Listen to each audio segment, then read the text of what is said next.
Tirang pandesal. Gagawin ko ay ito-toast ko. Toast nito. Ano alam? Butter. Butter. Ayan.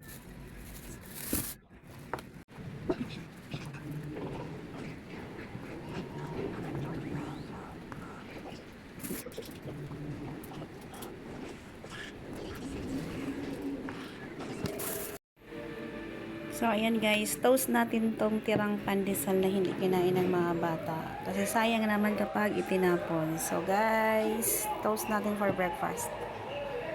So, ayan.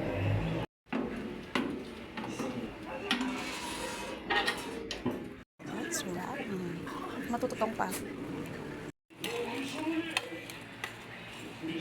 Ito na guys.